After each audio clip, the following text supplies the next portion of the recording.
My name is James, and I live with my best friend Tony. We grew up together in the same neighborhood and studied at the same school. We basically spent all of our lives together. We live in a dangerous neighborhood because, well, the rent's cheaper. But still, we struggle to pay our bills. The other day, arriving home, we saw an eviction notice on our door, and we were having trouble paying bills, so we needed to find some extra cash fast. We had no family or friends that could help us either.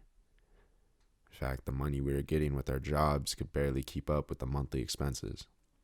Tony told me he knew a guy, this shady guy.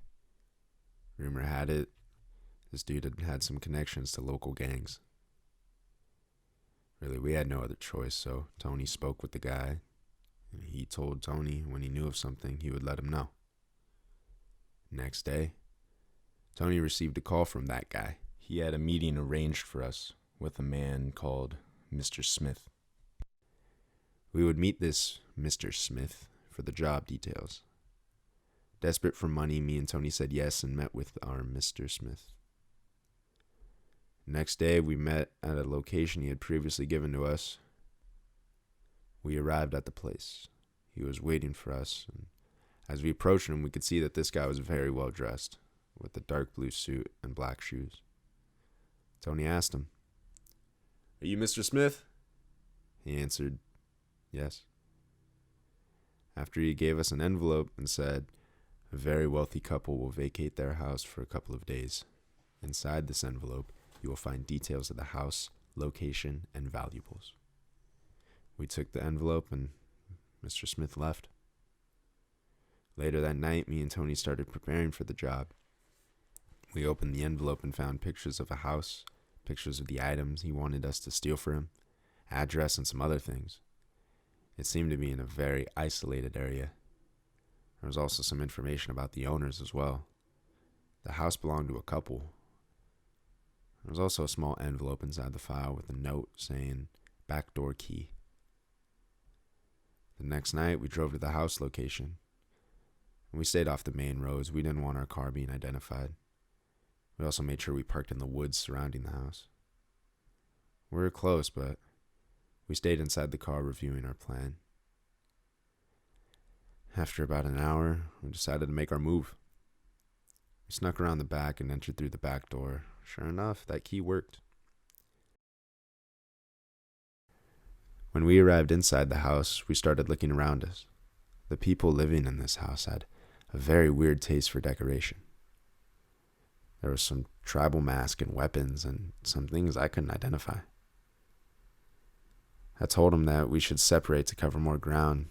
He agreed and said that he would check the second floor. I kept looking in the first floor, and my eyes were stuck on this massive plasma screen on the wall. It was huge. As I continued my search, I heard Tony calling me from upstairs. I panicked as I heard him calling. I thought that maybe he had found someone. Maybe someone was in the house. Maybe it's not empty after all. I went quickly, and his voice was coming from one of the bedrooms, so I rushed to him. When I entered the bedroom he was in, I saw him staring at some sort of shrine. And the weird part were the candles. They were lit. That meant someone was in the house. No one would leave their house with lit candles.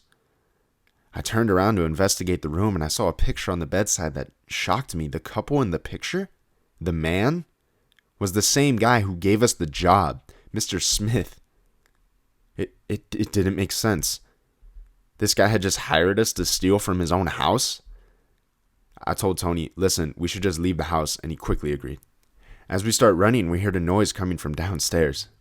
It sounded like heavy steps, and they were getting louder. We were trying to find another route to escape, and Tony suggested breaking through the bedroom window to just go for it. I immediately said yes, but as we prepared to do it, we heard a noise behind us. We turned around and saw a shadow of someone on the other side of the hall, near the stairs by the main door. Whoever it was looking at us. Tony, with fear in his voice, said, We don't mean any trouble. Okay, we're just leaving, man." Tony and I were just frozen with fear. I couldn't feel my legs. I got a hold of myself and and told Tony, "Run!" I was going directly to the window, prepared to jump, and all of a sudden I heard Tony screaming for help. I looked back and I saw my friend being dragged into the darkness. I felt helpless. My best friend needed me, but I did nothing to help him. I ran, I jumped through the window and landed on the ground. Thankfully, it wasn't very high, and I managed to keep running after that. I got in my car and went directly home. I was afraid of going to the cops. We were there to rob the house. I have been barricaded home for 3 days.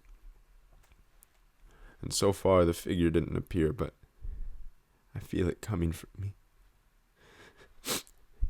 I feel it finishing the job.